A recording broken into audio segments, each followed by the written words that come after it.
Halo Sobat Universe, Rafael di sini. Kali ini aku mau bercerita tentang bagaimana kita dapat mengatur keuangan sebagai anak kos. Nah, sebagaimana pengalamanku waktu dulu sebagai anak kos, memang sebagai anak kos kita sangat-sangat susah ya untuk dapat mengatur keuangan, apalagi keuangan yang pas-pas amat gitu lah. Kalau nggak mau dibilang kurang, tapi pas-pas amat lah, tipis-tipis. Jadi ini sering sekali menjadi permasalahan pada kita yang memang masih mahasiswa dan nggak banyak pemasukan dan ya cukup makan lah namanya. Apalagi dengan kebutuhan-kebutuhan seperti misalnya kebutuhan akan fotokopi buku, kemudian ongkos, ojek online, terus banyak hal lah. Ini merupakan tips bagi kita untuk dapat mengatur keuangan sebagai anak kos. Langsung aja di nomor 1. Yang pertama adalah bagaimana kita dapat menyisihkan uang kita saat berlebih. Nah, ada kalanya kan waktu dalam bulan-bulan tertentu nih, orang tua lagi ada rezeki misalnya, kita diberikan uang bulanan berlebih dari biasanya. Misalkan kebutuhan kita dalam satu bulan itu 1 juta atau mungkin 1.200.000 misalkan untuk makan. Nah, kebetulan bulan ini diberikan 1.500.000. Nah, kita untuk dapat langkah pertama untuk dapat mengatur keuangan kita sebagai anak kos adalah dengan menyisihkan uang tadi yang tadinya berlebih, harusnya kan 1.200.000. Nah, itu yang berlebih 300.000 disisihkan dan ditumpuk sebagai dana darurat. Nah, nilai dana darurat yang istilahnya pas sebagai anak kos adalah 2-4 kali kebutuhan 1 bulan. Nah, ini kalau bisa aja ya, kalau 2 pun udah sangat-sangat bagus. Artinya misalkan 1 bulan itu kebutuhan kita 1.200.000. Tadi yang disisihkan sekitar 300.000. Jadi dikumpul aja, ditumpuk aja 300.000, mungkin 2-3 bulan lagi ditambah lagi 600, 700 dan lain sebagainya sampai dia mencapai 2 kali kebutuhan kita 1 bulan. Baru itu ditumpuk gitu istilahnya sebagai dana darurat. Jadi kita bisa tenang dan santai gitu dan enggak menyusahkan atau tiba-tiba minta nih sama orang tua. Itu adalah langkah yang pertama, menyisihkan uang saat berlebih. Nah, selanjutnya adalah melakukan stok atau nge-stok Indomie. Kita sebagai anak kos ini memang sering banget kan tidurnya sampai subuh, misalnya jam 1, jam 2, jam 3 gitu misalkan untuk ngerjain tugas, untuk atau mungkin nonton bola dan lain sebagainya. Ada aja kegiatan yang penting. Nah, kita sama-sama tahu juga kan kalau misalkan tidur larut seperti itu sampai pagi misalkan, perut seringkali keroncongan dan lapar. Dan ujung-ujungnya kita singgah ke tempat-tempat makan kan, misalkan kayak warung Indomie gitu dan lain sebagainya. Jadi untuk mengganjal perut yang sangat lapar gitu. Jadi solusinya adalah dengan menyetok Indomie, karena Indomie atau mie instan lah ya, ini jadi sebutnya mie instan di kosan gitu. Jadi istilahnya kalau misalkan kita nyetok makanan di kosan, itu pengeluarannya jadi jauh-jauh lebih kecil dibandingkan kalau kita ke Warmindo warung Indomie gitu misalnya. Jadi kalau misalkan di warung Indomie kan kita jadi beli kopi juga, beli cemilan, kerupuk dan lain sebagainya. Jadi pengeluarannya jadi nambah, walaupun ya mungkin nggak nyampe 2 kali lah gitu, tapi kan tetap aja kan lebih mahal. Jadi kalau kita ngestok di rumah air panas, tinggal hidupin air panas atau masak air panas, kasih mie instan, bisa kan mengganjal perut.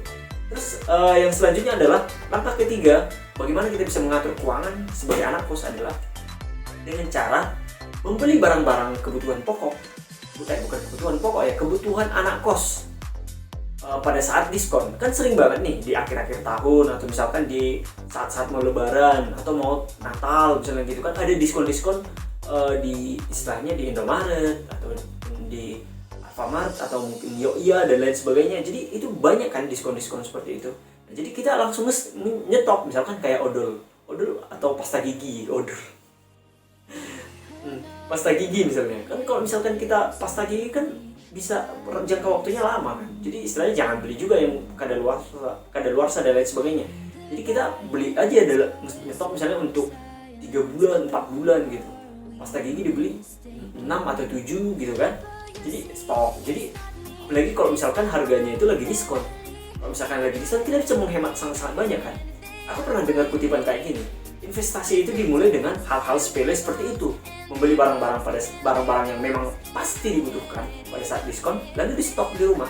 Misalkan sampo, pasta gigi, sabun pencuci muka, lagi ya banyak hal yang sebenarnya kita gunakan sehari-hari, itu bisa di stok di rumah gitu. Tapi dipastikan tempatnya aman dan terjaga lah supaya nggak rusak juga gitu, dan pastikan tanggal kadaluarsa atau layak pakainya itu panjang. Itu udah sangat-sangat menghemat juga pengeluaran kita, dan bisa juga sisanya di sisa uangnya dikumpulin untuk dana darurat, ya kan? Dana darurat ini kan bisa dipakai banyak hal, dana yang sangat darurat, misalkan untuk fotokopi tugas akhir, atau mungkin untuk beli buku, atau mungkin sesuatu yang harus tepat cepat gitu. Jadi nggak langsung ngerepotin atau istilahnya tiba-tiba telepon orang tua, mama atau bapak gitu, "Ma, Pak, kirim dulu ini kebutuhan gini-gini." Kebetulan mereka nggak punya duit, itu bagaimana, ya kan? Nah, jadi kita bisa punya simpanan atau kita punya dana jaga-jaga, kira-kira seperti itu. Terus yang selanjutnya adalah langkah yang digunakan untuk mengatur keuangan sebagai anak kos. Coba aku lihat contekan dulu ya. Nah, ini menambah pemasukan. Memang kita sebagai anak kos ini ya istilahnya udah sibuk juga ya dengan tugas-tugas, dengan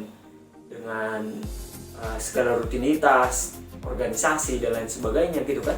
Tapi ya oke lah, untuk saat kuliah aktif mungkin nggak bisa kita aplikasikan untuk ngambil kerjaan part time untuk menambah pemasukan. Tapi kita bisa ngambil waktu libur. Ya, kalau misalkan kita sebagai anak kos, apalagi mahasiswa itu kan, waktu liburnya banyak. Itu di pertengahan tahun biasanya, atau mungkin di akhir tahun. Itu ada yang sampai 2 bulan malah, bahkan 3 bulan, ya kan? Nah, ini bisa kita gunakan waktunya untuk part time. Misalkan jadi jaga toko, ataupun jualan gitu dan sebagainya. Tapi memang gengsi sih yang menghambat kita.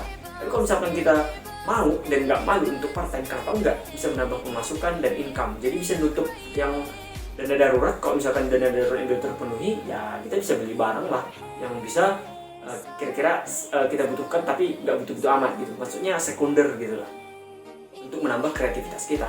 Atau mungkin kita bisa daftar ke yang namanya freelancer.com atau mungkin Fiverr dan lain sebagainya. Kita kan punya skill yang berbeda, skill tertentu masing-masing individu kan.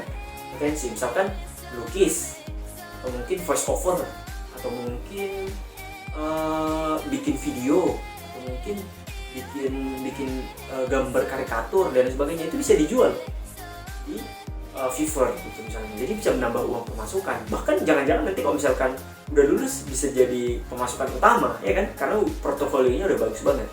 Nah, selanjutnya adalah mengatur pengeluaran. Benar sekali. Jadi memang kita nggak harus serta-merta meningkatkan pemasukan ya, apalagi kalau misalkan pemasukan itu mungkin udah dijatah ya dari kampung gitu kan. Kita sebagai, apalagi ini buat yang anak-anak perantau ya.